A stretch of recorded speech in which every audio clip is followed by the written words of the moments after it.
नमस्कार विद्यार्थी मित्रांनो, आपलं परत एकदा आजच्या ह्या वेबिनारमध्ये सर्वांचं स्वागत. आमचे जे काही तज्ञ मार्गदर्शक असतील त्यांचं पण या ठिकाणी मी स्वागत करतो. आपल्या सर्वांना माहिती असेल की माय foundation Ashoka Marg Nashik, DLED teacher educators forum Maharashtra आणि Shrimati SK Somaiya junior college of education Mumbai यांच्या संयुक्त विद्यमाने आपण हे वेबिनार या ठिकाणी आज आयोजित करत आहोत. माझी सर्वांना विनंती आहे, सर्व विद्यार्थ्यांना आणि आमच्या प्राध्यापकांनाही, की कृपया आपण सहकार्य करावं. आपल्याला ज्या काही शंका असतील त्या शंकेचं निरासन आपण शेवटच्या 10 ते 15 मिनिटांमध्ये करणार आहोत. त्यामुळे आपल्या शंका तुम्ही नोंदवून ठेवा आणि त्या संदर्भात आपण या ठिकाणी डिटेल्स चर्चा करणार आहोत. याला सुरुवात करण्याच्या अगोदर परत एकदा आपल्याला माहिती करून देतो की जून 2025 पासून होऊ घातलेल्या जे काही एक्झाम्स आहेत, प्रथम वर्ष आणि द्वितीय वर्ष, या एक्झामच्या दृष्टिकोनातून एक साधारणतः महत्वाचा कोणता भाग असू शकेल आणि तुमच्या ज्या काही अनंत शंका असतात त्या शंकेची उत्तरं कशा पद्धतीने तुम्हाला पेपरमध्ये सोडवता येतील, या दृष्टिकोनातून आपण या ठिकाणी काही विषयांच्या संदर्भात फक्त वेबिनार आयोजित केलेले आहेत. विशेष करून इंग्रजी विषय असेल, फर्स्ट इयर सेकंड इयरचा असेल, हिंदीचा विषय असेल, मराठीचा विषय असेल, या विषयांचा अंतर्भाव आपण या मार्गदर्शनामध्ये करणार आहोत. तर परत एकदा मी तुमचं स्वागत करतो आणि आपण आता आपल्या मूळ वेबिनारला या ठिकाणी सुरुवात करतोय. मला फक्त कोणीतरी उत्तर द्या मी प्रश्न विचारल्यानंतर.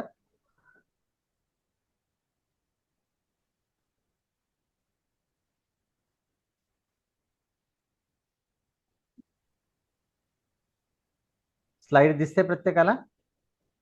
हो सर. हो ठीक सर. आहे. तुम्हाला माहिती असेल की साधारणतः आपण F4च्या संदर्भात मागे 2 युनिट संपवलेले आहेत आणि 2 युनिटमध्ये जे काही महत्त्वाचे प्रश्न असतील त्या प्रश्नांची उत्तर कशा पद्धतीने तुम्हाला लिहिता येतील या संदर्भात आपण या ठिकाणी चर्चा केलेली होती आणि त्या संदर्भात मार्गदर्शन पण केलेलं होतं. आज आपण युनिट नंबर 3 ला या ठिकाणी सुरुवात करणार आहोत. युनिट नंबर 3चं नाव तुम्हाला सर्वांना माहिती असेल, ते म्हणजे speaking and listening in English language. साधारणतः याही युनिटला 10 मार्क्स या ठिकाणी अलॉट केलेले आहेत परीक्षेमध्ये. तुम्हाला स्क्रीनवरती दिसत असेल की साधारणतः या युनिट नंबर 3 मध्ये कोणकोणते सब युनिट्स आहेत. पहिला आहे observation and listening in English. Number 2 speaking and communication. Number 3 speaking etiquettes. and the last one translation, that is English to mother tongue and vice versa. तर असे 4 महत्वाचे मुद्दे या युनिटमध्ये आपण पाहणार आहोत. आता हे जे काही 4 महत्वाचे मुद्दे ते परीक्षेच्या दृष्टिकोनातून पण आपण याचा थोडक्यात विचार करणार आहोत. साधारणतः मी ज्यावेळेस तुम्हाला स्कोप ऑफ युनिट मधला प्रत्येक भाग दाखवणार आहे, म्हणजे साधारणतः या 4 स्कोप वरती या ठिकाणी मी प्रकाश झोत टाकणार आहे. आणि कोमल कोण आहे बेटा? कोमल, परत एकदा स्क्रीनवरती तुम्ही काहीतरी करायला सुरुवात केली. कोमल जंगम, कशासाठी करताय तुम्ही? सर तुम्ही त्यांना रिमूव्ह करून टाका प्लीज. बर ठीक आहे, एक मिनिट, मी त्यांना रिमूव्ह करून टाकतो.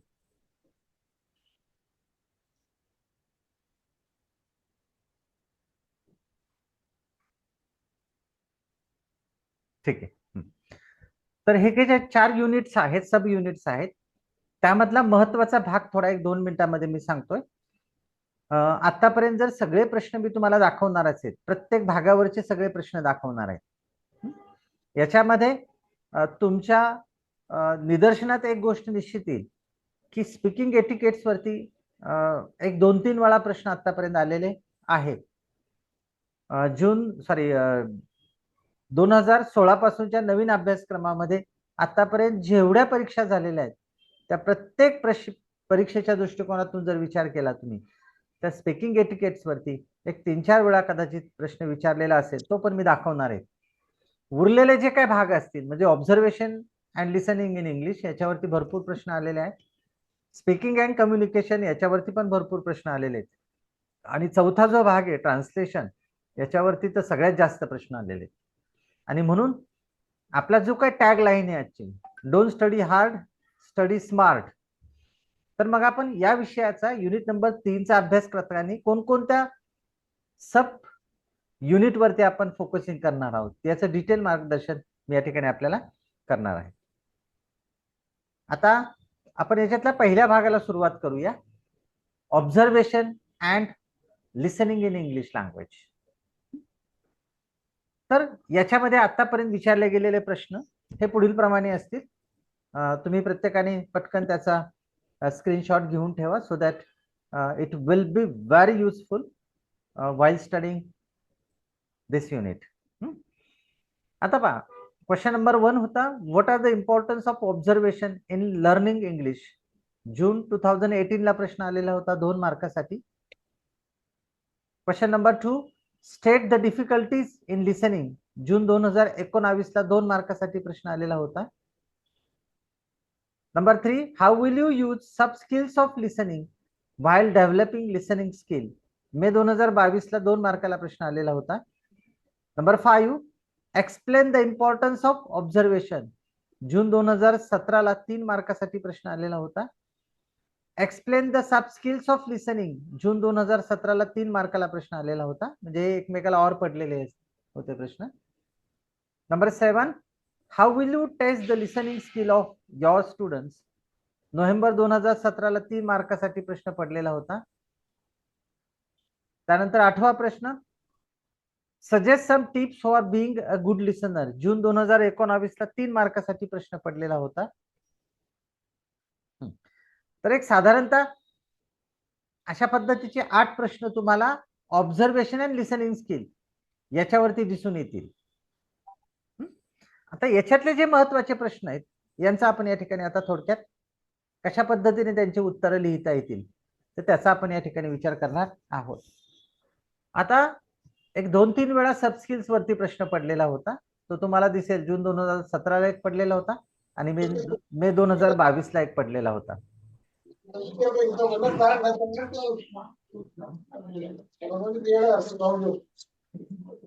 आवाज बंद. कुणी अनम्यूट केलंय स्वतःला, म्यूट करा प्लीज.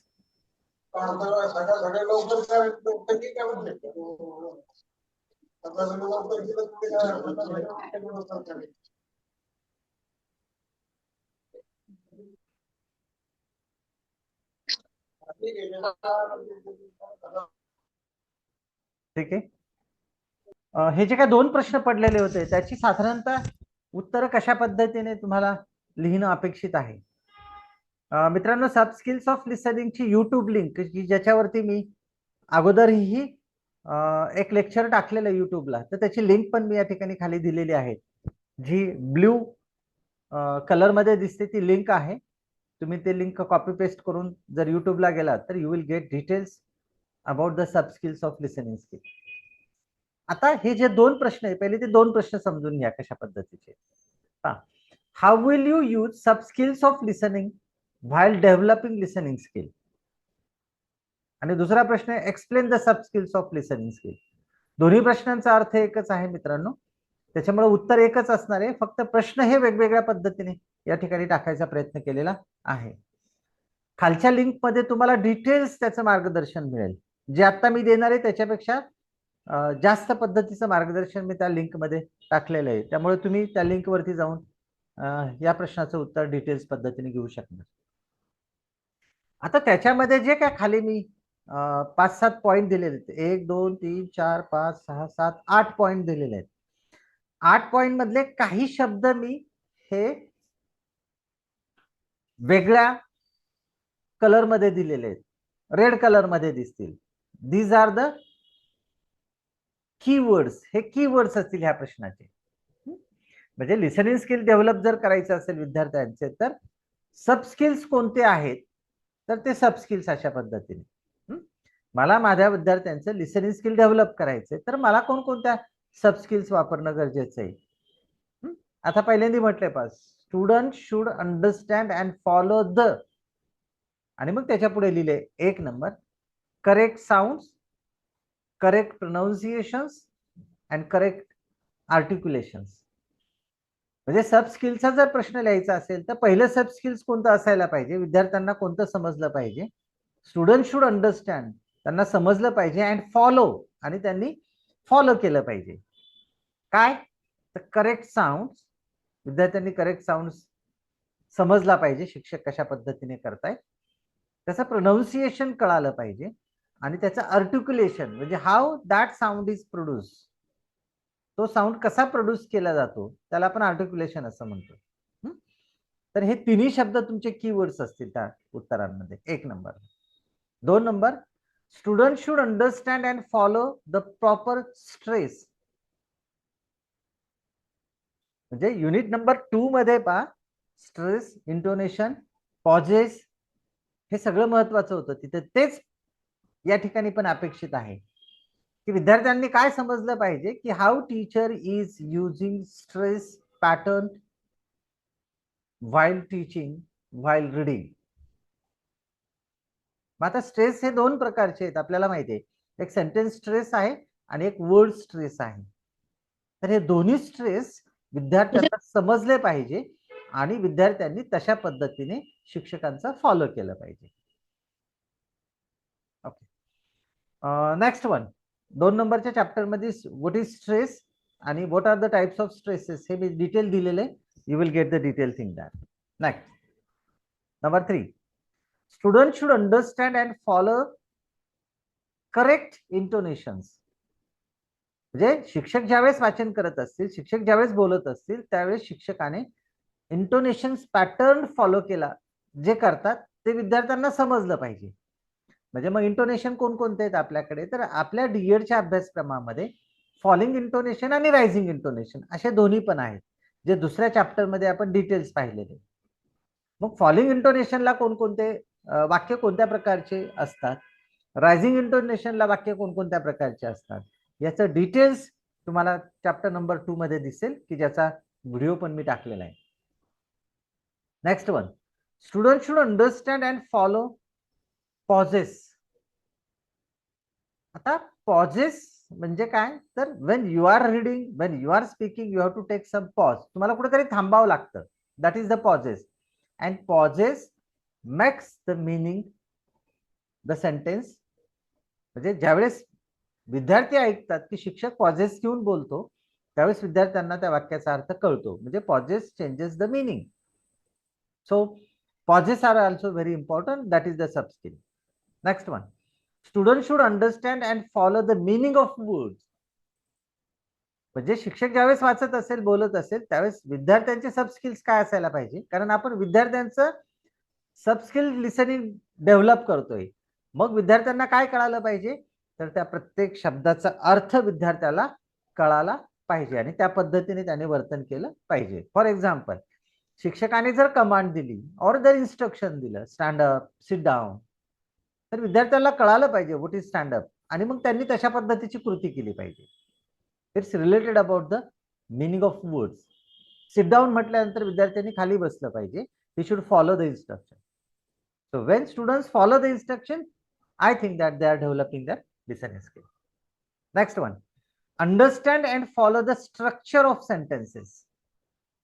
आता आपल्याला सगळ्यांना माहिती आहे जवळजवळ इंग्लिशमध्ये 272 स्ट्रक्चर्स आहेत. ते प्रत्येक स्ट्रक्चर विद्यार्थ्यांना समजलं पाहिजे. फॉर एक्झाम्पल, यूज टू चं स्ट्रक्चर आपल्याला माहिती आहे, किंवा यूज सो दॅटचं स्ट्रक्चर तुम्हाला माहिती आहे, रिमोट टू चं स्ट्रक्चर तुम्हाला माहिती आहे, हार्डली व्हेनचं तुम्हाला स्ट्रक्चर माहिती आहे, ऍक्टिव्ह इंटू पॅसिव्हचं स्ट्रक्चर माहिती आहे, देन पॅसिव्ह इंटू ऍक्टिव्हचं स्ट्रक्चर तुम्हाला माहिती आहे. तर हे सगळे स्ट्रक्चर विद्यार्थ्यांना समजले पाहिजे. That is main important thing. Second last, student should be able to give the gist of the para. म्हणजे जर शिक्षकाने तो पॅराग्राफ वाचला किंवा विद्यार्थ्यांनी जर तो पॅराग्राफ वाचला असेल तर त्या विद्यार्थ्याला त्या पॅरेग्राफ मधला महत्वाची गोष्ट समजली पाहिजे, सारांश त्या पॅरेग्राफ मधला समजला पाहिजे. That is the gist of the para. And the last one, student should get the specific information. आणि मग त्या पॅरेग्राफ मधले विद्यार्थ्यांना स्पेसिफिक इम्पॉर्टंट इन्फॉर्मेशन विद्यार्थ्यांना कळाली पाहिजे. आता तुम्हाला या प्रश्नाचं उत्तर लिहिताना लक्षात ठेवायचं की कीवर्ड्स कोणकोणते लक्षात आले पाहिजे. ज्यावेळेस सब स्किल्स ऑफ लिसनिंग असेल त्यावेळेस लक्षात ठेवायचे तुम्हाला साऊंड, प्रोनाउन्सिएशन, आर्टिक्युलेशन इम्पॉर्टंट आहे. सेकंड वन स्ट्रेस इम्पॉर्टंट आहे. थर्ड वन तुम्हाला intonation. Fourth one possess. Fifth one meaning of words. Sixth one structure of sentences. Next one gist of the para. And the last one specific information. ह्या सगळ्या गोष्टी तुम्हाला आठवल्या पाहिजेत, लिहिता आले पाहिजेत आणि त्याचे एक एक वाक्य अशा पद्धतीने तुम्हाला लिहिणं गरजेचं आहे. नेक्स्ट आपण सब युनिट मधला पहिल्या भागाला सुरुवात केलेली आहे आणि तो म्हणजे काय असेल तर observation and listening in English language. आता तुम्हाला स्क्रीनवरती काही प्रश्न दिसत असतील मित्रांनो, जे अतिशय महत्वाचे प्रश्न आहेत. ते प्रश्न कोणकोणते आहेत पहा. Which classroom activities will you conduct for developing listening skill of your students? Classroom activities, वर्गामध्ये कोणकोणत्या ऍक्टिव्हिटीज तुम्ही घ्याल for developing listening skill of your students. वर्गामध्ये विद्यार्थ्यांचं जर श्रवण कौशल्य विकसित करायचं असेल तर what kind of activity you can do in the class. जानेवारी 23 ला प्रश्न आलेला. The question was for 4 marks. Question number 2, explain the various activities that can be planned for developing listening skill of your students. दोन्ही प्रश्नांचे अर्थ सारखेच आहे. काही शब्दांना मी रेड कलर मध्ये लिहिलेले आहे, याचा अर्थ ते तुमचे कीवर्ड्स आहे. वरचा प्रश्न विच क्लासरूम ऍक्टिव्हिटीज म्हटलेले, प्रश्नार्थक शब्दाने प्रश्न तयार केलेला आहे. 2 नंबरचा प्रश्न explain the various activities that can be plan for developing listening skill. दोघांचाही अर्थ सारखाच आहे की कोणकोणत्या ऍक्टिव्हिटीज तुम्ही डेव्हलपिंग लिसनिंग प्लॅन लिसनिंग स्किलसाठी तुम्ही वर्गामध्ये करू शकता. 2018 नोव्हेंबर 18 4 मार्कासाठी आलेला प्रश्न. त्यानंतर how will you develop listening skill of your students. November 19 3 मार्काला प्रश्न आलेला आहे. त्याच्यानंतर तोच प्रश्न परत खाली पहा, 4 नंबरचा, नोव्हेंबर 2021 3 मार्काला प्रश्न आलेला. आणि खाली परत नोव्हेंबर 2021 4 मार्कासाठी आलेला प्रश्न, how will you use different techniques of listening skill for developing listening skill of your students.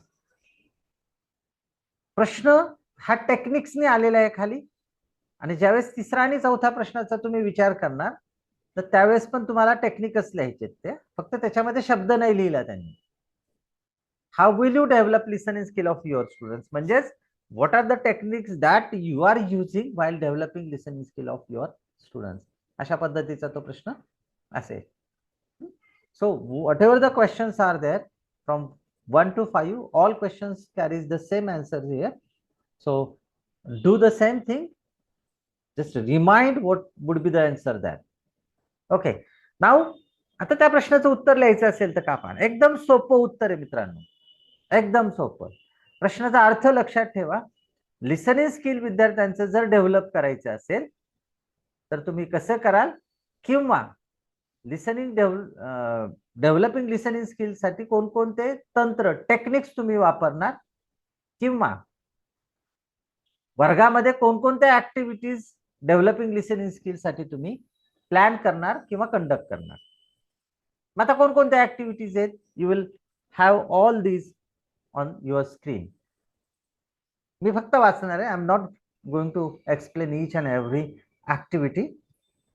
The first one, CDs, tape recorder, radio program of good speakers. आता पहिलं टेक्निक कोणतं वापरेल, पहिलं ऍक्टिव्हिटी कोणती वापरेल, तर मी सीडीज वापरेल, टेप रेकॉर्डर वापरेल आणि radio program of good speakers. उत्तम जो काही स्पीकर असेल अशांचे मी काय करणार आहेत, तर ते सीडीज त्यांच्या विकत घेईल किंवा सीडी दाखवेल. आता इंटरनेटवरती तुम्ही फक्त त्या व्यक्तीचं नाव जरी टाकलं तर you will get so many audios there, videos there. याच्यातून काय होणार आहे, टेप रेकॉर्ड मधून, सीडी मधून, रेडिओ प्रोग्राम मधून काय होणार आहे, the fixation of pronunciation, stress, pauses, intonation and speed याविषयी विद्यार्थ्यांना ज्ञान मिळणार आहे. म्हणजेच काय, तर जर विद्यार्थ्यांनी सीडीज ऐकल्याच, टेप रेकॉर्डिंग ऐकलं किंवा प्रोग्राम ऐकले टीव्हीवरचे किंवा रेडिओवरचे, तर विद्यार्थ्यांना त्या शब्दाचं प्रोनाउन्सिएशनचं फिक्सेशन कळेल, स्ट्रेस म्हणजे वर्ड स्ट्रेस आणि सेंटेन्स स्ट्रेस हे कसे वापरले जातात हे पण कळेल, पॉझेस कशा पद्धतीने वाक्य बोलताना थोडं थांबायचं याविषयी विद्यार्थ्यांना ज्ञान मिळेल, इंटोनेशन म्हणजे रायझिंग इंटोनेशन कसा वापरला जातो, फॉलिंग इंटोनेशन कसा वापरला जातो हे विद्यार्थ्यांना कळेल, आणि किती स्पीडनी बोललं जातंय हे पण त्या टेप रेकॉर्डच्या साह्याने, सीडीच्या साह्याने, रेडिओच्या साह्याने किंवा टीव्ही प्रोग्रामच्या साह्याने विद्यार्थ्यांना लक्षात येईल, आणि so that they can develop that skill of listening. आवाज बंद करा.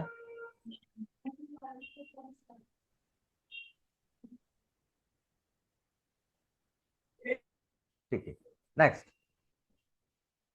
Point number 2, tongue twister. आता टंग ट्विस्टर तुम्हाला माहिती असेल, टंग ट्विस्टर अतिशय मजेशीर गेम आहे.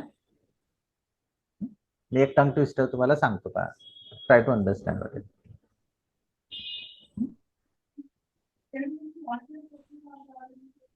मराठीचा टंग ट्विस्टर प्रत्येकाला माहिती असते ना, तची भाषा, कची भाषा, that is called the tongue twister. त्यानंतर number 3, giving instructions oblique commands. तर तुमचा बंद करता का नाही ते मी रिमूव्ह करून टाकेल. मी त्याच्यामध्ये माझे 2 मिनिटं जातात प्रत्येक वेळेस. गॅलेक्सी A10 कोणाचा आहे? ठीक आहे, मी त्यांना रिमूव्ह करतो.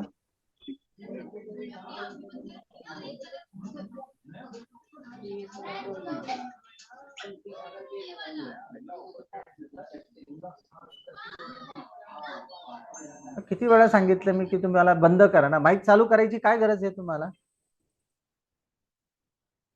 चला मी त्यांना रिमूव्ह करून टाकलं. कृपया तुम्ही सगळ्यांनी लक्षात ठेवा. माझा आवाज येतोय सगळ्यांना? Yes sir. हो सर. हो सर. ओके, ठीक आहे. Number 3, giving instructions, command. काय झालं? Giving instructions, commands and follow them. For example stand up, sit down. आता मुलांचं मला ज्योती स्क्रीनवरती काय करते ज्योती तू?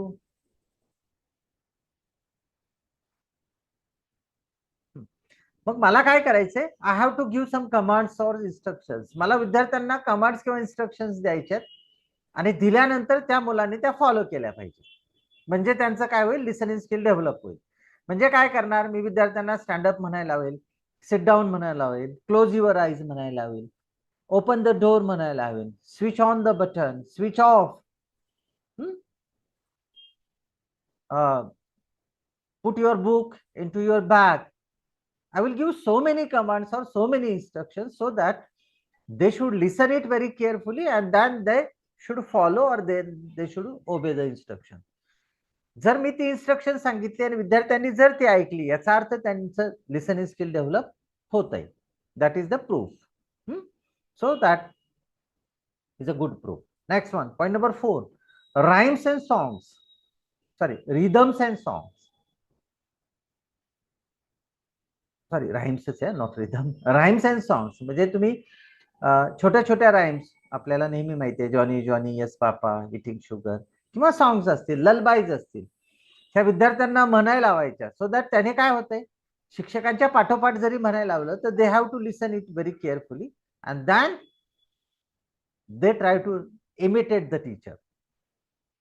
So that when students listen very carefully and imitate the teacher and sing the rhyme, it means that they are developing their listening skill. ही मला वर्गामध्ये एक उत्तम पद्धतीची ऍक्टिव्हिटी असेल. Next one, puzzles. काही कोडे आपल्याला वर्गामध्ये देता येईल. कोड्यांच्या साहाय्याने पण आपल्याला त्यांचं डेव्हलपिंग लिसनिंग स्किल करता येईल. गेम्स, उत्तम पद्धतीने गेम्स, इंग्लिशमध्ये छान पद्धतीच्या गेम्स विद्यार्थ्यांना द्यायच्या.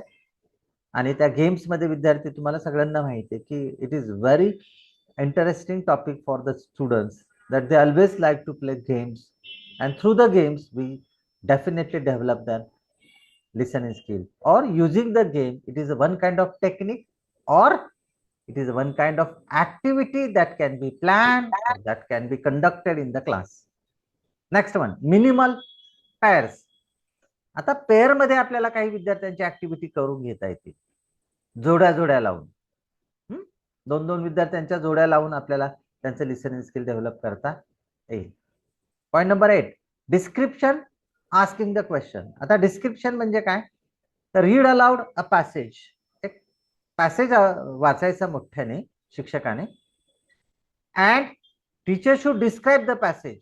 शिक्षकाने तो पॅसेज डिस्क्राईब करायचा इन द सेम लँग्वेज. आणि मग त्या पॅसेज वरती आधारित teacher should ask the questions.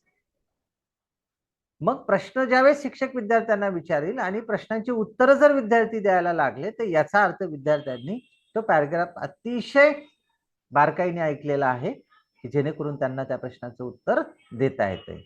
म्हणजे जर प्रश्नाचं उत्तर दिलं, याचा अर्थ students are getting developing their listening skill, and they are getting what is the question and what would be the answer of that particular question. Point number 9, reading aloud. मोठ्याने वाचायचं, म्हणजे मग काय होईल, तर त्यांना प्रोनाउन्सिएशन्स कळतील, त्यांना स्ट्रेस कळेल, त्यांना पॉजेस कळतील, त्यांना इंटोनेशन कळेल, आणि त्यांना स्पीड कळेल. So definitely it will be as an activity for developing listening skill. Next one, point number 10, identify the word pen. Pen म्हटलं पहा, दोन्ही शब्दांचे उच्चार सारखेत असे आपल्याला भरपूर शब्द आहेत आपल्याकडे. पहा, टू टू, सीट सीट, असे भरपूर शब्द आहेत आपल्याला. Quite quite, we have so many words. मग विद्यार्थ्यांनी जर तो शब्द ऐकला, pen, I am writing with my pen, so they should understand the spelling of pen, that is the PEN. आणि दुसरा वर्ड तिथं पेन दिलाय, स्पेलिंग वेगळं पहा, PAI. I have headache pain. So pronunciations are near about same but not the same.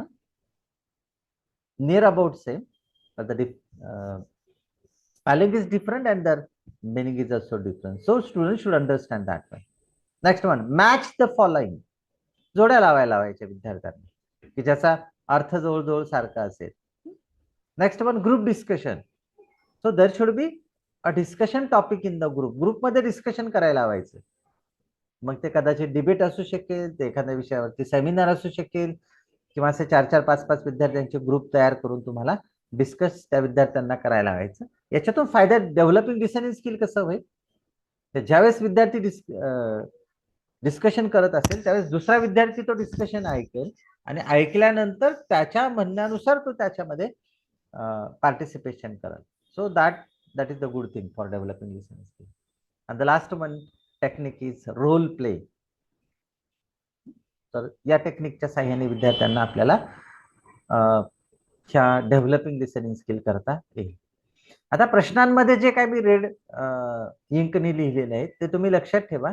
Conduct for developing listening skill असा येऊ शकेल, plan for developing listening skill असा येऊ शकेल, डेव्हलप द लिसनिंग स्किल असा येऊ शकेल, किंवा techniques of listening skill for developing listening skill अशा पद्धतीचे कीवर्ड्स त्या प्रश्नांमध्ये येऊ शकतील. तर अशा पद्धतीचे जर प्रश्न आले तर definitely you have to write all these activities और all these techniques for developing listening skill. Okay, next one. आता पहिला जो भाग संपला विद्यार्थी मित्रांनो, तुम्हाला मी मगाशी सांगितलं होतं observation and listening in English वरती.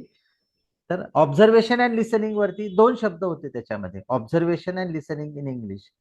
तर याच्यावरती मॅक्सिमम प्रश्न हे लिसनिंग वरती पडलेले होते, आणि म्हणून मी तुम्हाला लिसनिंग वरतीच या ठिकाणी प्रश्न दिलेले होते. ऑब्झर्वेशनचा पण तुम्ही थोडाफार अभ्यास करू शकता. आता हे तिसऱ्या युनिटमध्ये पॉईंट नंबर 2 म्हणजे 3.2 स्पीकिंग अँड कम्युनिकेशन. आता मी तुम्हाला सांगितलं होतं की याच्यामध्ये एकूण 4 मुद्दे आहेत. तर 4 पैकी पहिला आपण पाहिला ऑब्झर्वेशन अँड लिसनिंग स्किल. आता 2 नंबरचा मुद्दा आहे स्पीकिंग अँड कम्युनिकेशन. आता स्पीकिंग अँड कम्युनिकेशन वरती आतापर्यंत विचारले गेलेले प्रश्न ते तुम्हाला स्क्रीनवरती दिसत आहे. मी काही प्रश्न वाचत नाहीये, त्याच्यातले जे महत्वाचे प्रश्न असतील त्या संदर्भात मी चर्चा करणारच आहे. तुम्ही त्याचा स्क्रीनशॉट घेऊन ठेवा so that it will be very useful for you to study in detail.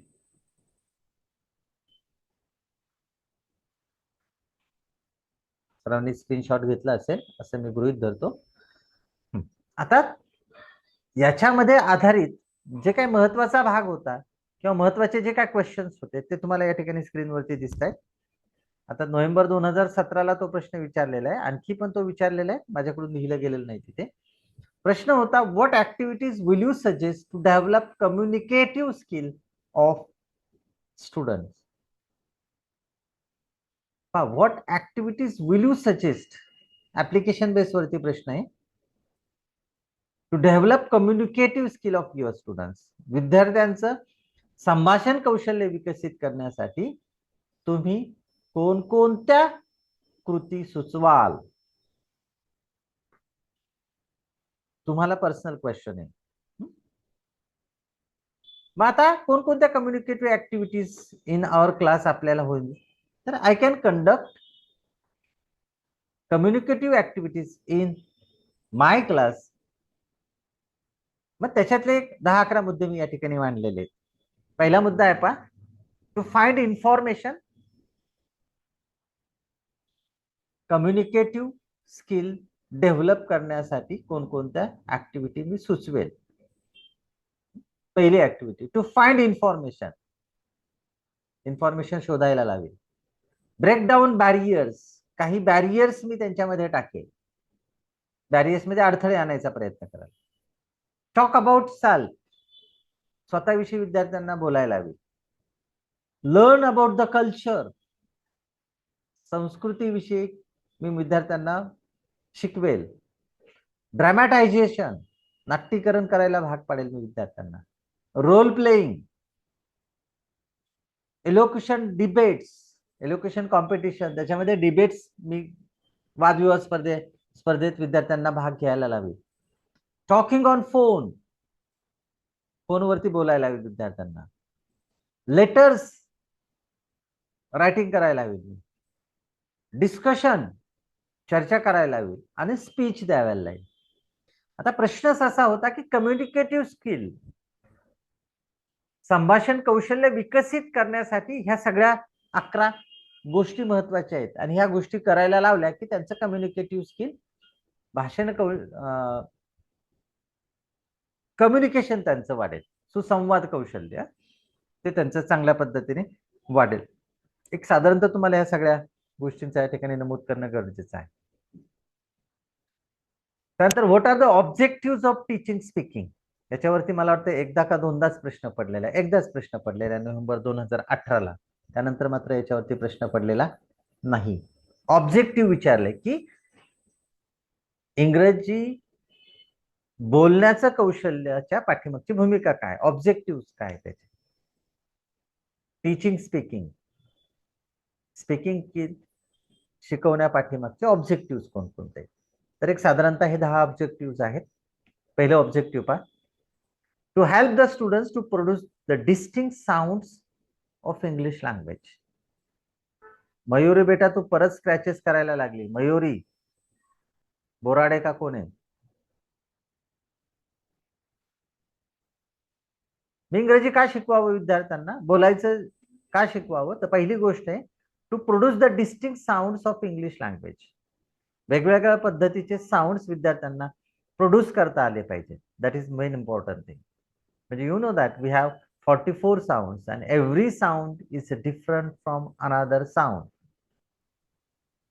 So distinct sounds म्हणजे 44 साऊंड जर विद्यार्थ्यांना प्रोड्यूस करण्याचं शिकवलं तर definitely they will develop their speaking skill. Point number 2, to enable the students to discuss about the given pictures. The teacher should provide a picture and they should discuss. Number 3, to enable the pupils to pronounce words with proper stress intonation. So students should have the correct pronunciation of words with proper stress, म्हणजे stress आणि इंटोनेशनचा वापर करून विद्यार्थ्यांनी छान पद्धतीचं pronunciation केलं पाहिजे. Next one, to help them to answer the question. Teaching speaking का करावं लागेल? So that student should answer the question. विद्यार्थ्यांनी बोललं पाहिजे, प्रश्नांची उत्तर दिलं पाहिजे. याच्यासाठी विद्यार्थ्यांना बोलणं घेणं महत्वाचं असतं. Number 5, to help the students to participate in oral conversation. मौखिक जे काय ओरल कॉन्व्हर्सेशन मध्ये विद्यार्थ्यांना पार्टिसिपेट होणं गरजेचं आहे, हे त्याचं महत्वाचं ऑब्जेक्टिव्ह आहे. Number 6, to help them to use the language in day to day situation. दर दिवसच्या जीवनामध्ये ती भाषा वापरली गेली पाहिजे विद्यार्थ्यांना. Point number 7, to help them to use the conversational terms. Conversation टर्म्सचा विद्यार्थ्यांनी वापर केला पाहिजे. Next one, to help the student to sing a poem with proper rhythm and rhyme. ज्या काही छोट्या छोट्या कविता असतात, राईम्स असतात आणि ललबाईज असतात, तर ह्या विद्यार्थ्यांनी योग्य त्या स्वरात लयबद्ध पद्धतीने गायलं जाणं, म्हणून विद्यार्थ्यांना टीचिंग स्पीकिंग शिकवलं गेलं पाहिजे. Number 9, to enable the students to learn the distinct sounds of English language. वरती आलंय ते परत रिपीट झालंय मला वाटतं. Next, to help them to speak about himself, herself and also topics of his or her choice in few simple sentences. विद्यार्थ्यांनी स्वतःविषयी आणि स्वतः छोटे छोटे वाक्य करून बोलता आलं पाहिजे. फ्यू सिंपल सेंटेन्सेस, अतिशय छोट्या छोट्या वाक्यात विद्यार्थ्यांना बोलता आलं पाहिजे. These are the objective of speaking skill, teaching speaking.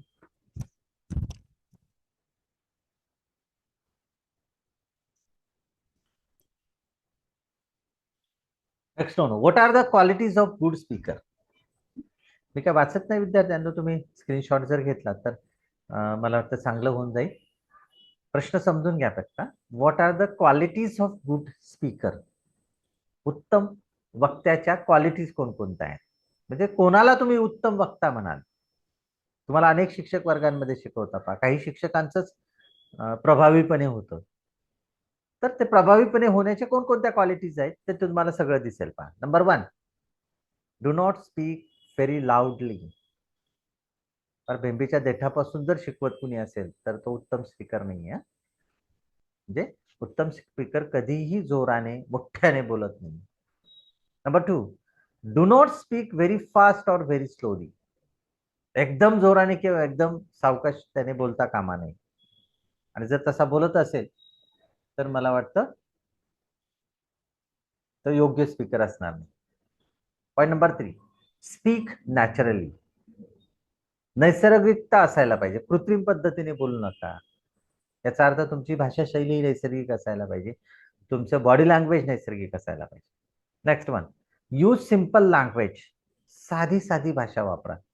एकदम अलंकारिक जर भाषा तुम्ही वापरत असाल तर तुम्ही उत्तम वक्ता होऊ शकणार नाही. Number 5, take care to pronounce the word clearly and correctly. Maintain eye contact with the listener. Good speaker काय करतो तर प्रत्येक शब्दाचं उच्चार अतिशय उत्तम पद्धतीने करतो आणि प्रेक्षकांचे eye contact, connect with the eye contact, त्याच्या डोळ्यामध्ये नजरेला नजर भिडून बोलवतो. म्हणजे मग ते हृदयाला भिडणारं वाक्य असतं, स्पीच असतं. Number 6, seek the feedback of listener from time to time. म्हणजे आता मी पण बोलताना तुम्हाला मधूनच कधीतरी विचारतो, समजतं का, ऐकायला येतं का. आता येतं ना ऐकायला? Yes sir. हो sir. Yes okay sir. Okay. Yes sir. हा, तर लिसनरचा म्हणजे श्रोत्यांकडून तुम्हाला वेळोवेळी फीडबॅक मिळाला पाहिजे की सर तुमचा आवाज येतोय, समजतंय. So that is the good thing for the speaker. Next one, give time for others to speak. उत्तम वक्ता कोणता, की जो मधून मधून तुम्हाला बोलायची पण संधी निर्माण करून देतो. तुम्हाला म्हणजे कोणाला, लिसनरला, श्रोत्यांना. Next one, point number 8, control of emotions. बोलताना तुमच्या भावनेवरती जो व्यक्ती कंट्रोल करतो, ताबा ठेवतो, मर्यादित ठेवतो, तो उत्तम स्पीकर असेल. म्हणजे पहा, काही काही स्पीकर्स असे असतात की बोलता बोलता समोरच्याला रडवायला पण लागतात, ते स्वतःही रडतात आणि दुसऱ्यालाही रडायला भाग पाडतात. पण त्याच वेळेला लगेच 1-2 मिनिटांमध्ये तो पूर्ववत येऊन परत आपलं भाषण चालू करतो. So that is the qualities of a good speaker. Clear pronunciation वरती घेतलंच आहे मी. नॅचरल व्हॉइस म्हणजे स्पीक नॅचरली त्याच्यामध्ये घेतले. प्रिसाइज म्हणजे मोजकं बोलला गेला पाहिजे तो. असं काहीतरी लांबचं असं एकदम पाकट पसारा म्हणतो ना आपण, असं नको. शॉर्ट बट स्वीट असायला पाहिजे. लॉजिकल सिक्वेन्स, बोलताना ना त्याची एक लॉजिक त्याने मांडलं पाहिजे, सिक्वेन्सली बोलला गेला पाहिजे तो. म्हणजे घटना ह्या क्रमाक्रमाने घडत जातात, तशा पद्धतीनेच त्याने बोललं गेलं पाहिजे. प्रिपरेशन, त्याने त्याचं प्रिपरेशन घरी केलं पाहिजे बोलायच्या अगोदर. म्हणजे कोणता मुद्दा मांडायचा आहे, कोणतं उदाहरण द्यायचं, ह्या सगळ्या गोष्टी त्याने फायनल केल्या पाहिजे. त्यानंतर अवॉइडिंग मॅनरिझम. आता अवॉइडिंग मॅनरिझम म्हणजे काही तुम्हाला माहिती असेल ना, की आपल्यामध्ये कधी कधी मॅनर्स एटिकेट्स पाळावे लागतात. तर ते बोलणाऱ्याने एवढं काय पाळलं गेलंच पाहिजे असं काही नाही. नॅचरली ज्यावेळेस बोलतो ना त्यावेळेस तुमचं उत्तम होतं. आपल्याकडे अनेक कीर्तनकार येतात की अतिशय आपल्या घरातले उदाहरण देतात आणि म्हणून त्यांचं आपल्याला आवडतं ऐकायला, आणि मग ते आवडतात आपल्याला आणि आपल्याला वाटतं अरे किती छान बोलतायत ते. So that is the quality of good speaker. नंतर 16, using easy and appropriate words. मोजके शब्द, परिणामकारक शब्दांचाच वापर तुम्ही बोलताना केला पाहिजे. एम्फसाइजिंग ऑन नेसेसरी टॉपिक्स, महत्वाच्या मुद्द्यांवरती त्याने एम्फसिस केलं पाहिजे, जोर दिला पाहिजे, त्याला फोकसिंग केलं पाहिजे. तर साधारणतः गुड स्पीकरच्या क्वालिटीज या सगळ्या मिळतील तुम्हाला. मित्रांनो, आणखी एक प्रश्न याच्यावरती महत्वाचा मला असा वाटतो, तो म्हणजे how will you develop speaking skill of your students. November 2019 ला 3 मार्काला प्रश्न आलेला आहे आणि खाली आलेला आहे, which classroom activities will you conduct for developing speaking skill of your students. मी तुम्हाला मगाशी सुरुवातीलाच सांगितलं होतं की स्पीकिंग स्किल वरती प्रश्न विचारला जातो, फक्त प्रश्नांची भाषा थोड्या वेगवेगळ्या पद्धतीने या ठिकाणी मांडायचा प्रयत्न केलेला आहे. पहिला प्रश्न होता, how will you develop speaking skill of your students, आणि पुढचा आहे, which classroom activities will you conduct for developing speaking skill of your students. दोन्ही प्रश्नांचे अर्थ एकच आहे, फक्त एक प्रश्न हाऊने विचारलाय, दुसरा प्रश्न विचने विचारलाय, पण त्याच्यातले कीवर्ड सगळ्यात महत्वाचे आहेत. डेव्हलपिंग स्पीकिंग स्किल हा कीवर्ड आहे. ज्या प्रश्नामध्ये डेव्हलपिंग स्पीकिंग स्किल येतील त्याला तुम्हाला खालील उत्तरांमध्ये खालील मुद्दे मांडणं गरजेचं आहे. 1 नंबर, कोणता पहिला मुद्दा आहे, teacher can conduct group discussion on a particular topic. एक सेपरेट टॉपिक घेऊन शिक्षकांनी काही विद्यार्थ्यांचे ग्रुप डिस्कशन त्याच्यावरती घेऊन, आता ग्रुपमध्ये का हा अतिशय परिणामकारक ऍक्टिव्हिटी आहे, कारण का तर ग्रुपमध्ये विद्यार्थी बोलायला लाजत नाहीयेत. जर शिक्षक असेल तिथे तर शिक्षकांपुढे बोलायला विद्यार्थी कमी पडतो किंवा लाजतो, पण विद्यार्थ्यांमध्ये मित्रांमध्ये जर त्याला संधी निर्माण करून दिली तर definitely he can develop his speaking skill. मोकळ्या पद्धतीने बोलेल. Point number 2, seminar arrangement. Arrange some seminar in the classroom and ask students to do their part. Next one, debate. वादविवाद स्पर्धा वर्गांमध्ये आयोजित करा की ज्याच्यामध्ये विद्यार्थी स्वतःला बोलायला मोकळा राहील किंवा मन मोकळं बोलेल. Open forum. आता ओपन फोरम म्हणजे मुक्त विषय. विद्यार्थ्यांना सांगायचं तुम्हाला ज्या विषयावरती बोलायचं त्या विषयावरती तुम्ही पुढे येऊन बोलू शकता. There is no limitation about subject, no limitation about the time, only they have to open themselves. Number 5, picture presentation and discussion. विद्यार्थ्यांनी चित्र दाखवून त्याच्यावरती आधारित विद्यार्थ्यांबरोबर डिस्कशन केलं पाहिजे. Number 6, question answers. विद्यार्थ्यांना प्रश्न विचारले गेले पाहिजेत जेणेकरून विद्यार्थी उत्तर देतील आणि उत्तर द्यायला त्यांना बोलावं लागणार आहे. So it is one way to develop speaking skill. Role play मध्ये तुम्हाला माहिती आहे की त्यांना बोलावं लागतं विद्यार्थ्यांना, म्हणजे स्पीकिंग स्किल वाढेल. आणि ड्रामाटायझेशन, नाट्यकरणामध्ये पण विद्यार्थ्यांना स्वतःचं मत मांडता येईल. ह्या सगळ्या ऍक्टिव्हिटीज आहेत पहा, आणि ह्या सगळ्या ऍक्टिव्हिटींचा जर तुम्ही वापर केला तर तुमच्या वर्गातले विद्यार्थी definitely they can develop their speaking skill. परीक्षेमध्ये ह्या सगळ्या मुद्द्यांचा तुम्हाला या ठिकाणी अंतर्भाव करणं गरजेचं असतं. विद्यार्थी मित्रांनो, मगाशी बोलता बोलता मी स्पीकिंग एटिकेट्स वरती एक भाग विचारलेला होता की आतापर्यंत जेवढे स्पीकिंग एटिकेट्स वरती प्रश्न विचारलेले आहेत ते प्रश्न तुम्हाला इथे दिसतील. साधारणतः पहा, what etiquettes will you follow for establishing good communication. June 2017ला 2 मार्काला आलाय. Number 2, what etiquettes are required for effective communication. November 17ला 3 मार्काला आलाय. नंतर which speaking etiquettes will you use while using English language. May 2022ला येऊन गेलाय. आणि जुलै 2023ला पण 4 मार्काचा प्रश्न आलेला आहे विद्यार्थी मित्रांनो. How will you use different speaking etiquettes for developing speaking skill of your students. Application बेसवरती प्रश्न आलेला आहे. याचा अर्थ स्पीकिंग एटिकेट्स वरती जुलै 2023 नंतर प्रश्न आलेला नाहीये. सो माहिती नाही येईल का नाही, परंतु एक साधारणतः हा जर प्रश्न आला तर याचे उत्तर तुम्हाला काय काय लिहावे लागते. Speaking etiquettes. एटिकेट्स या शब्दाचा अर्थ बोलताना काय करायचं आणि काय करायला नाही पाहिजे. म्हणजे उत्तम वक्त्याचं आपण मागे लक्षणं पाहिले किंवा त्याचे उत्तम वक्ता कोणाला म्हणायचंय, त्यातले भरपूर मुद्दे साधारणतः इथे परत एकदा आलेले आहेत.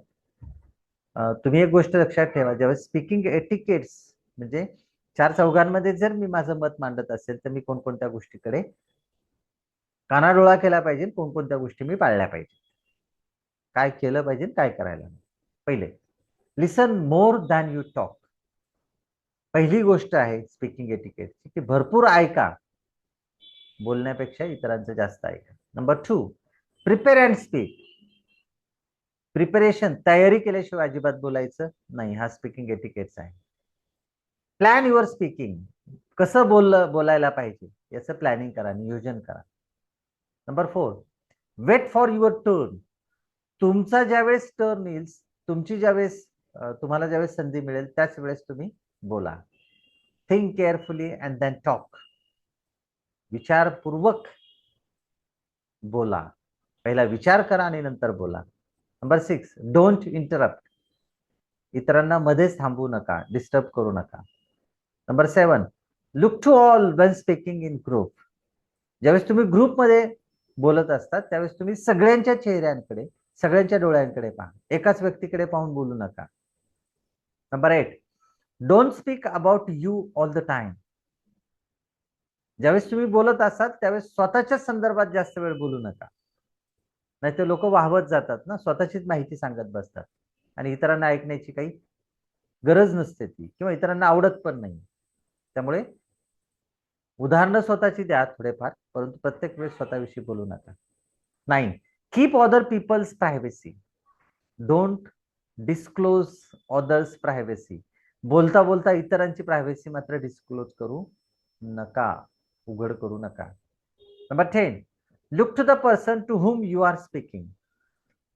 उदाहरणार्थ विद्यार्थ्यांमध्ये जर एखाद्या विद्यार्थ्याच्या संदर्भात जर काही वक्तव्य होत असेल तर त्यावेळेस त्या विद्यार्थ्याकडे पाहून बोला, so that he understand that this is for me. Number 11, give proper respect to other person's different ideas. जर कोणी काही आयडिया सांगत असेल तर त्यांना असं म्हणू नका की हे चुकीचं बोलतोय तू, असं नाही चालायचं, नाही. तर आपण त्या संदर्भात पण विचार करू शकतो, याचा पण विचार करू शकतो, अशाही पद्धतीने आपण बोलू शकतो. त्यांचा मान सन्मान करा. त्यांना डायरेक्ट जर नकारार्थी तुम्ही सांगितलं की चुकीचं बोलतोय, तुला काहीच कळत नाही, so that is not the good etiquette of speaking. Number 12, make other person to participate in your discussion by asking questions to them. जर तुम्हाला कुणी जर प्रश्न विचारत असेल तर डेफिनेटली त्यांचे प्रश्न तुम्ही विचारात घ्या, डिस्कशन मध्ये त्यांचा अंतर्भाव करा. Number 13, use the exact word. परिणामकारक योग्य शब्दांचाच वापर करा बोलताना. Number 14, always speak slowly, clearly, distinctly and avoid nasal tone. कसं बोलायचं? स्लोली बोला, क्लिअरली स्पष्ट बोला, distinctly and avoid nasal tones. तुम्हाला माहिती आहे नाकात काही काही विद्यार्थी बोलतात ना, तर असं होऊ नये का, ते करायचं नाही. Number 15, don't speak looking at the notes before you. बोलताना तुमच्या समोर कागद घेऊन तुम्ही बोलू नका, त्याचा इम्पॅक्ट चुकीचा होतो ऐकणाऱ्यावरती. This is not the good etiquette. Don't give detail statistics about the subject. म्हणजे फार स्टॅटिस्टिक्सचा वापर करून त्या विषयावरची काही माहिती सांगू नका. हा, एवढी काही गरज नाही. बी नॅचरल, विन पीपल्स कॉपरेशन. अतिशय नैसर्गिक पद्धतीने तुम्ही जसं राहता तशा पद्धतीने बोला आणि लोकांचं कॉपरेशन घ्या, सहाय्य घ्या. And the last one, use body language and gestures. बोलताना छान पद्धतीची बॉडी लँग्वेज वापरा, जेस्चर्स हावभाव करा. विद्यार्थी मित्रांनो, हे 18 स्पीकिंग एटिकेट्स आहेत. या सगळ्यांचा वापर करून जर आपण बोलायला लागलो ना, than you become the good speaker of that particular language. त्याचे डूज आणि डोंट्स आहेत, त्याला स्पीकिंग एटिकेट्स म्हणतात. प्रश्न कसा काय येऊ ना ज्याच्यामध्ये स्पीकिंग एटिकेट्स येतील, you have to write about all these 18 speaking etiquettes so that you will get the good marks in coming exam. आपण शेवटच्या भागाकडे येतोय आता, तो म्हणजे या तिसऱ्या युनिटमध्ये ट्रान्सलेशन हा शेवटचा भाग आहे. त्याच्यामध्ये English to mother tongue and vice versa, म्हणजे भाषांतर करायचं आहे आपल्याला. काय? इंग्लिश टू मदर टंग, इंग्रजीचं मातृभाषेमध्ये, अँड व्हाईस वर्सा किंवा मातृभाषेचं इंग्लिशमध्ये. याच्यावरती भरपूर प्रश्न विचारलेले आहेत. तुम्हाला दिसतील जवळजवळ 10 प्रश्न दिसतील तुम्हाला. प्रत्येक प्रश्नपत्रिकेमध्ये साधारणतः मॅक्सिमम वेळा हा प्रश्न विचारला गेलेला आहे. फक्त आता प्रश्न समजून घ्या विद्यार्थी मित्रांनो, कारण काय होतंय की जोपर्यंत तुम्हाला प्रश्नाचा अर्थ कळणार नाही ना, तोपर्यंत it's become very difficult for you to write the answers.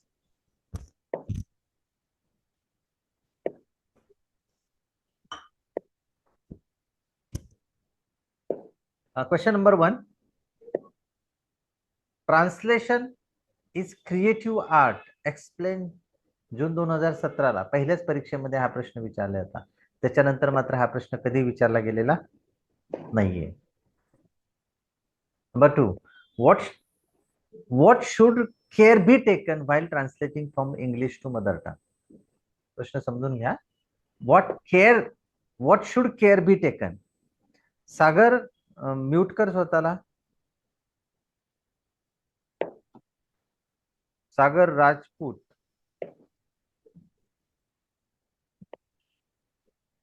Translation English into mother tongue मध्ये ट्रान्सलेशन करताना कोणती काळजी घेतली पाहिजे. Next, what precautions will you take while translation English into mother tongue. आता पहा, वरती प्रश्न विचारलाय what should care be taken आणि खाली विचारलाय what precautions will you take. दोन्ही प्रश्नांचा अर्थ. एक मिनिट, मी याला रिमूव्ह करतो.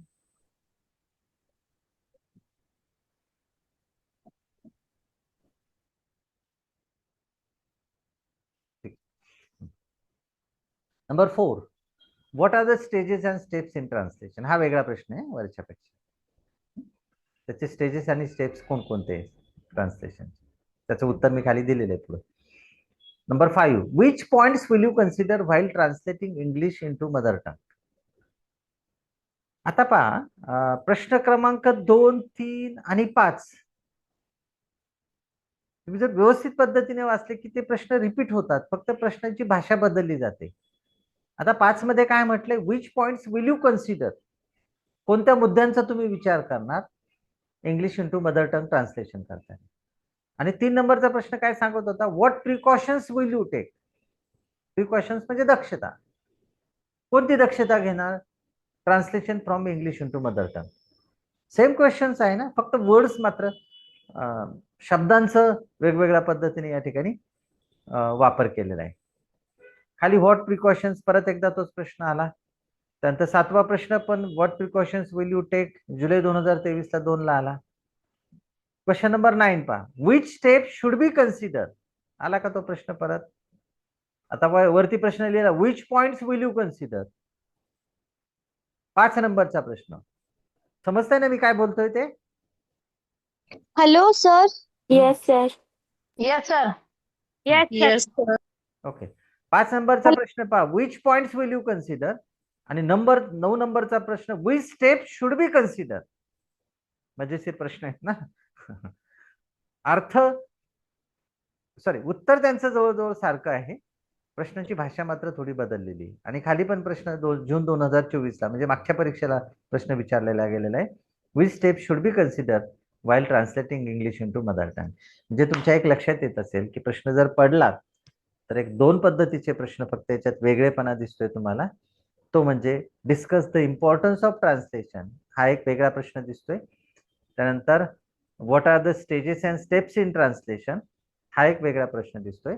आणि तिसरा प्रश्न, ट्रान्सलेशन इज क्रिएटिव्ह आर्ट, हा एक आहे. आणि चौथा शेवटचा म्हणजे उरलेले सगळे प्रश्न चौथ्यामध्ये येतील.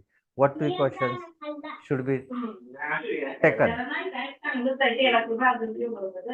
सोनाली मॅडम आता आरती काहीतरी स्क्रॅचेस करायला लागली.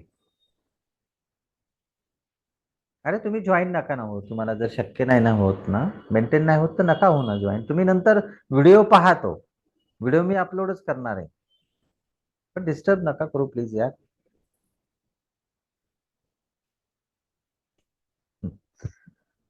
हे जे वरचे प्रश्न होते आता त्याच्यावरती आधारित जे मी 2-3 प्रश्न तुमच्या समोर मांडणार आहेत, जे परीक्षेच्या दृष्टिकोनातून महत्वाचे असतील. जे 3 प्रश्न मी तुम्हाला सांगितलं होतं त्याच्यातले, what are the stages and steps in translation. Stages आणि स्टेप्स ट्रान्सलेशन मध्ये कोणकोणते आहेत, तर याच्यावरती आधारित हा एक उत्तर मी दिलेलं आहे.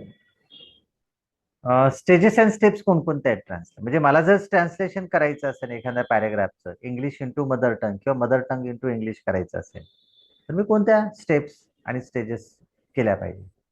पहिले, read the content in English carefully to understand the theme. पहिले ते कंटेंट मी समजून घेतलं पाहिजे. Number 2, try to understand the content of writing the situation. लेखकाने जे काही सिच्युएशन क्रिएट केलेली होती ती तुम्हाला समजणं अतिशय महत्वाचं आहे, कारण ट्रान्सलेशन करायचंय ना तुम्हाला. शब्दाचं जशात तसं ट्रान्सलेशन करून चालणार नाहीये. Number 3, focus on the gist of the content. जो काय कंटेंट असेल, जो काय पॅरेग्राफ असेल त्याचं जिस्ट म्हणजे त्याच्यातला महत्वाचा भाग तुम्हाला कळायला पाहिजे की लेखकाला काय मांडायचे तिथे. Number 4, try and understand it. Feelings and emotions of writer are reflected in the text. काय समजलं गेलं पाहिजे की त्या लेखकाने कोणत्या भावना तिथे व्यक्त केलेल्या आहेत हे तुम्हाला समजलं गेलं पाहिजे. नंबर 5, ते इंग्रजीमध्ये एक छान वाक्य आहे ना, walking talking Shivaji was king, है ना. आपण मराठीत त्याला म्हणतो बोलून चालून शिवाजी राजा होते. त्याचं मजेशीर ट्रान्सलेशन करतात इंग्लिशमध्ये, walking talking Shivaji was king. तर असं नाही हा, तर that is a different kind of sentences.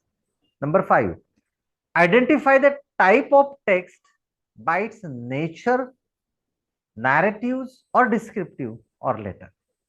म्हणजे टेक्स्ट कोणत्या पद्धतीचं आहे, ते नॅरेटिव्ह आहे, डिस्क्रिप्टिव्ह आहे का लेटर टाईप आहे, हे तुम्हाला समजणं गरजेचं आहे. Number 6, find out proper attractive words, ideas, proverbs, idioms in English. तुम्हाला समजलं पाहिजे किंवा तुम्ही शोधून काढले पाहिजेत कोणकोणते महत्वाचे प्रोव्हर्ब्स आहेत, आयडियाज आहेत, वर्ड्स आहेत.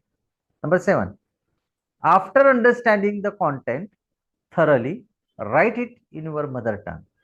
एकदा का तुम्हाला ते सगळं कळालं कॉन्टेंट, मग तुम्ही त्याचं मराठीत ट्रान्सलेशन करा. ही स्टेप्स आहे त्याची नंतर.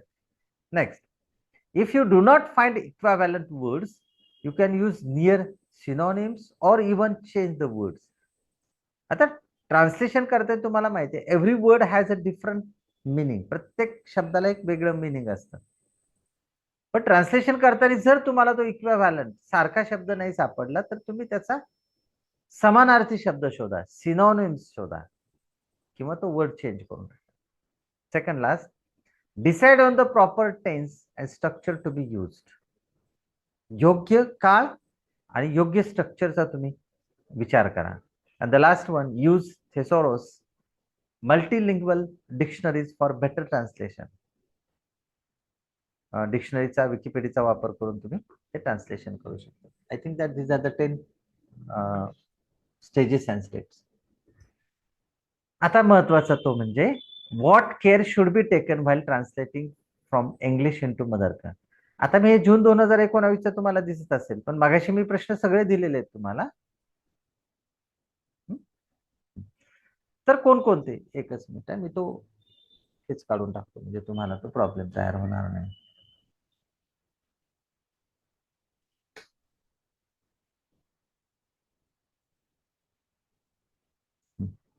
आता इथे क्लिअर करा. आता the care which taken while translating from English to mother tongue. एकच मिनिट, आपण याच्याकडे येऊ. मी तिथे तो सोडूनच देतो तो विषय. म्हणजे तुम्हाला हाच प्रश्न मला सांगायचा होता. आता पहा, प्रिकॉशन्स विचारलाय, केअर विचारलाय, which points will you consider. हे जे काही 3 प्रश्न दिलेले आहेत ना, तिन्ही प्रश्नांचे अर्थ सारखेच आहे विद्यार्थी मित्रांनो. पहिला प्रश्न होता पहा, what precautions will you take while translating English into mother tongue. Question number 2, what should care be taken while translating from English into mother tongue. जून 2019 ला 3 मार्काला विचारलाय. आणि question number 3, which points will you consider while translating English into mother tongue. साधारणतः तिन्ही प्रश्नांचे precautions, considering the points किंवा precautions हे सगळे सारख्याच समानार्थाचे शब्द आलेले.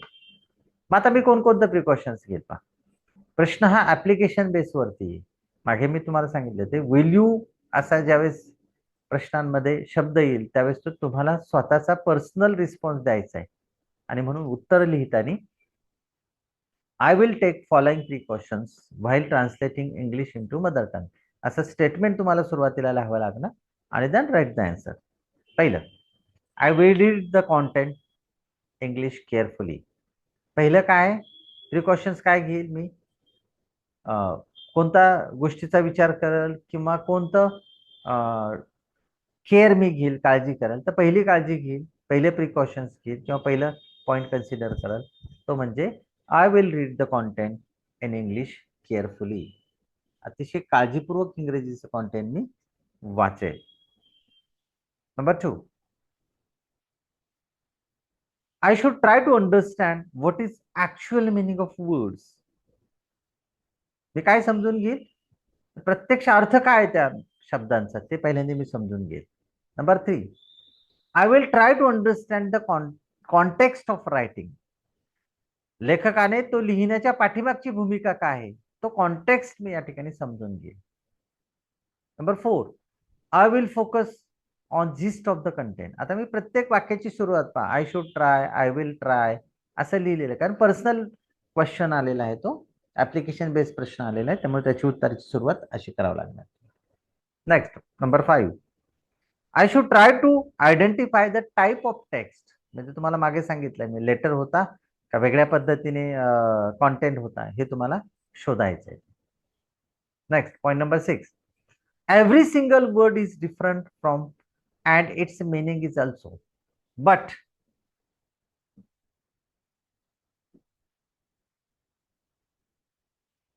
every single word is different and its meaning is also different. When it comes in the meaning of that word is a different. For example, मी दिले पहा, I am hungry. वर्षामध्ये असं म्हणले प्रत्येक शब्दाचा अर्थ हा वेगळा असतो आणि त्याचा अर्थ प्रत्येक शब्द वेगळा असतो, त्याचा अर्थही वेगळा असतो. आणि ज्यावेळेस तो वाक्यांमध्ये वापरला जातो, when it comes in a sentence the meaning of that word is different. ज्यावेळेस तो वाक्यांमध्ये येतो त्यावेळेस मात्र त्याचा अर्थ बदलला जातो. त्याचे खाली उदाहरण पण दिलंय. आय एम हंग्री, मला भूक लागली आहे. Next point number 7. I should try to understand the structure of sentence. For example, in English language, the structure is, म्हणजे सिंपल सेंटेन्स असेल तर त्याचं स्ट्रक्चर असं SVO, आणि मराठीमध्ये ट्रान्सलेशन करताना मात्र त्याचं स्ट्रक्चर होतं S+O+V. ट्रान्सलेशन करताना तुम्हाला हा स्ट्रक्चर लक्षात आणणं गरजेचं आहे. Next one, I will not take word to word meaning. शब्दाचा अर्थ घेऊन तुमचं मिनिंग होणार नाही, तर मी त्याची प्रिकॉशन्स घे. Point number 9, I will use appropriate prepositions. मराठीमध्ये प्रेपोजिशन्स तुम्हाला माहिती आहेत की, आणि इंग्रजीमधले वर प्रेपोजिशन्स असेल. म्हणजे मराठीमधला जर वर म्हटलं म्हणजे मी टेबलवर बसतो आहे, माझ्या डोक्यावर टोपी आहे. पण इंग्लिशमध्ये मात्र प्रेपोजिशन्स वेगवेगळे आहेत. ओव्हर, अपॉन, असे वेगवेगळ्या पद्धतीचे, above. So that is a different prepositions, आणि every preposition has a different meaning. त्यामुळे तुम्हाला योग्य ते वापरायचे. आणि point number 10, in English language there is no manners and etiquettes, but in Marathi language it has. English मध्ये manners etiquettes म्हणजे दुसऱ्या अर्थाने नाहीये, वेगळ्या अर्थाने मी म्हणतोय. मॅजिक वर्ड्स आहेत इंग्लिशमध्ये. No, thank you, sorry, please forgive me. मराठीमध्ये मात्र आपण मराठीचं छोटं वाक्य सांगतो की, आपण म्हणतो ना, तो शिक्षक आहे, असं नाही म्हणत आपण, ते शिक्षक आहे. पण इंग्रजीमध्ये मात्र ही इज अ टीचर. मग तो मोठा माणूस असू द्या किंवा छोटा माणूस असू द्या, वयाने मोठा असू द्या किंवा वयाने कमी असू द्या, आपण त्या प्रत्येकाला हीच वापरणार. पण हीच ट्रान्सलेशन मराठीमध्ये करताना तो नाही करत आपण. म्हणजे ही इज अ बॉय, तो मुलगा आहे. ही इज अ डॉक्टर, तो डॉक्टर आहे असं नाही म्हणत आपण, तर ते डॉक्टर आहे. So manners and etiquettes are used in Marathi language. मित्रांनो, येस, या युनिट नंबर 3 वरती आधारित माझे 4-5 व्हिडिओज तुम्हाला, व्हिडिओच्या लिंक मी या ठिकाणी दिलेल्या आहेत. पहा, तुम्ही त्याचा स्क्रीनशॉट घेऊन या व्हिडिओज तुम्ही पाहू शकता, so that you will get the detail idea about each and every part. आता उदाहरणार्थ सब स्किल्स वरती मी खास एक व्हिडिओ बनवलेला आहे, तर तुम्ही तो पाहू शकता, त्याचा स्क्रीनशॉट घेऊ शकतात. मित्रांनो, अशा पद्धतीने आजचे हे युनिट नंबर 3 संपलेलं आहे. आणि उरलेल्या आता एक 5-10 मिनिटांमध्ये आपण, तुमच्या जर काही शंका असतील या संदर्भात, तर definitely will talk about that. Now this is the right time that you can unmute yourself and just let me know what kind of questions you have regarding unit number 3. Yes, over to all. कोणाचे काही प्रश्न असतील तर तुम्ही मला विचारू शकता. Hello sir. हा, बोला. एकेकाने, आणि तुमचा व्हिडिओ चालू करा त्या टायमाला. Hello sir. Yes ma'am, 1 minute, just only 1 minute. हा मॅम, तुमचा ओपन करा व्हिडिओ. शिवानी. Hello sir. हा, बोला. सर, मला हे विचारायचं होतं, जेव्हा हे लिसनिंग स्किल आणि speaking skill application based question असतात, त्यामध्ये साधारणतः पॉइंट्स किती लिहायचे? इट डिपेंड्स, तो किती मार्काला आलेला आहे मॅम. म्हणजे 4 मार्काला असेल तर 8 साधारण पॉइंट इनफ आहेत का त्यासाठी? हो, पण त्याचे डिटेल लिहावे लागतील तुम्हाला. हो sir. For example, developing listening skill असेल, आणि मग तुम्ही लिसनिंग साठी जे ऍक्टिव्हिटीज लिहिलेल्या आहेत, फॉर एक्झाम्पल टेप रेकॉर्ड दिला किंवा सीडीज लिहिलं, तर how you can utilize CD for developing. So CD will help to get the fixation of pronunciation, stress, intonation, pauses. So using CD is very useful for developing listening skill. असं तुम्हाला ते statement द्यावं लागेल. Otherwise तुम्ही फक्त CDs लिहिला तर you will not gate the good marks that. Thank you sir. 200 ते 250 शब्दांमध्ये उत्तर लिहावं लागतं ना ते. म्हणजे तसेच आणि रूल बाकी सगळ्याला, म्हणजे आता एटिकेट्स आहेत, आता ते खूप आहेत एटिकेट्स, ते ते पण म्हणजे प्रश्नाला अनुसरून किती मार्काला आहे त्याप्रमाणे ते एटिकेट्स लिहायला हवेत ना? Yes yes ma'am, yes ma'am. जर बरं. 2 मार्काला आता प्रश्न असेल तर ऍटलिस्ट तुम्हाला फक्त 4 नावं लिहिणं गरजेचं आहे. फॉर एक्झाम्पल 2 मार्काला प्रश्न विचारला की what are the activities for developing listening skill. मग आता तुम्ही जर टेप रेकॉर्डर लिहिलं किंवा सीडी लिहिलं तर it is not needed that you should describe each and everything in detail. Just mention that tape recorder, CDs, TV एक मुद्दा झाला. 2 नंबरला स्पीचेस ऑफ जेंटलमॅन्स, एखाद्या याचं जेंटलमॅनचं असेल. असे तुम्ही 4 मुद्दे लिहिले की 4 points will carry 2 marks. Every points will have only half marks. Okay sir, thank you. 3 mark आणि 4 मार्काचा असेल तर तुम्हाला डिटेल द्यावा. येस. आणखी कोणाला काही प्रश्न आहे का?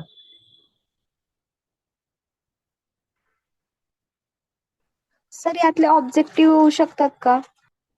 हो, ऑब्जेक्टिव्ह येणारच आहे ना. ऑब्जेक्टिव्ह ते येणारच आहेत ना. Hello sir. हा पूजा बोला. मी व्हिडिओ ऑन हा. करा ना तुम्ही. मी तुम्हाला सांगितलंय व्हिडिओ ऑन करा तुम्ही. येऊ द्या ना ऑनलाईन, तुम्हाला पण दिसू द्या सगळे लोक. येस. सर तुम्ही खूप छान प्रकारे म्हणजे लेक्चर छान घेतलं आणि ते समजलं पण.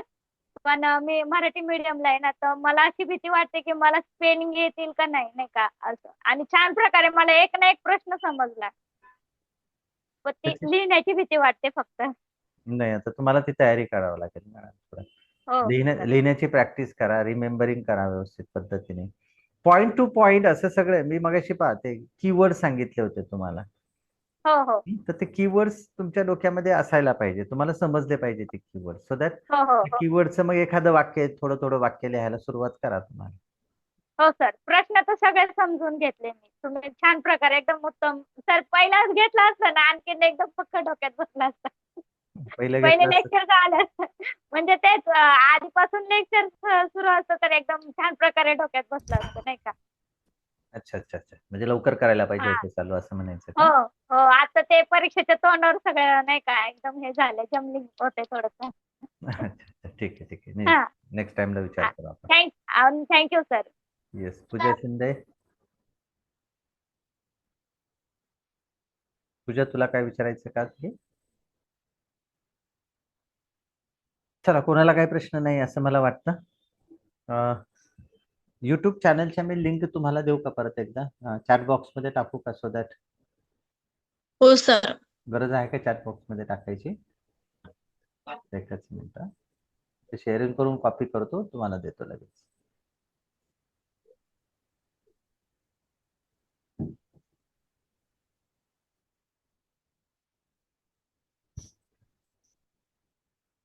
फोटो घेतला प्रत्येकाने काढून त्याचा? Yes sir. Yes sir.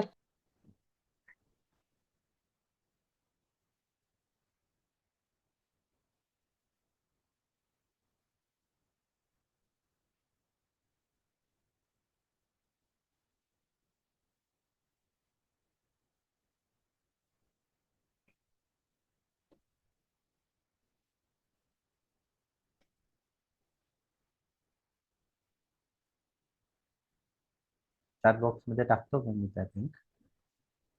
आणि त्याच्यामध्ये एक व्हिडिओ अतिशय महत्वाचा आहे. तो म्हणजे पेपर उत्तीर्ण होण्याचा पासवर्ड, तो तुम्ही लक्षात ठेवा. हा.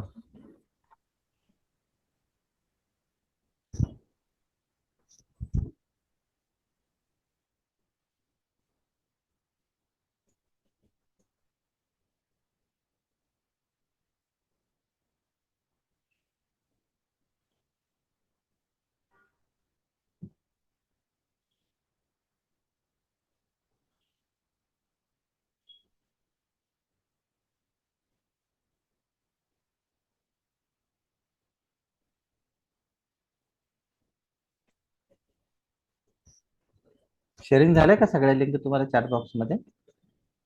Yes sir. दिसतायत ना सगळ्यांना? सर सगळ्यांना नाही दिसत आहे. किती दिसतायत? एक मिनिट, त्याच्या पोस्ट का होत नाही? मी टाकलेत त्या पोस्ट होत नाही. आताचे दिसत नाही सर लिंक. कंट्रोल वेट ये ठीक आहे. तुम्ही परत एकदा मी ते पेज शेअरिंग करतो, तुम्ही त्याचा फोटो घ्या. त्या सेंड नाही होत मला वाटतं, काही प्रॉब्लेम नसेल. Okay sir.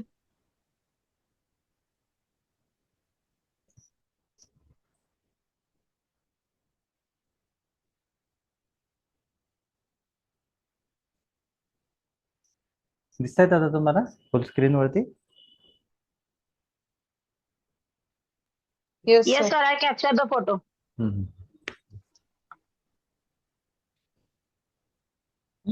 आणि सगळ्यात महत्वाचं चॅनल पण सबस्क्राईब करा आणि त्याला लाईक आणि बेल आयकॉन पण दाबा.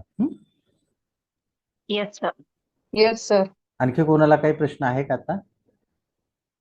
सर काइंड्स ऑफ कम्युनिकेशन किंवा फॅक्टर अफेक्टिंग कम्युनिकेशन हा प्रश्न येतो का सर? येऊ शकेल मॅडम, तो पण सांगता येत नाही. येऊ शकतो. मला जे महत्वाचे प्रश्न वाटलेत ना, तेच मी तुम्हाला या ठिकाणी शेअरिंग केलेले आहेत. तुम्ही इतर पण अभ्यास करू शकता. ठीक आहे. मला ओके वाटतं सर. 9 जवळजवळ वाजत आलेले आहेत. भरपूर वेळ पण आपण घेतलाय आज. उद्या S5चं लेक्चर होईल, सेकंड इयरचं लेक्चर होईल उद्या. तुमच्या सेकंड इयरच्या विद्यार्थ्यांना सांगा, तर सगळी लिंक उद्या सकाळी पाठवणार आहे सगळ्यांना. चलो, okay. I think that it is the good time to say bye bye. Thank you sir. Thank you sir. Thank you sir. सर्वांना परीक्षेच्या शुभेच्छा. Thank you sir. Thank you sir. Bye, good night. Thank you sir. Bye. Good night sir.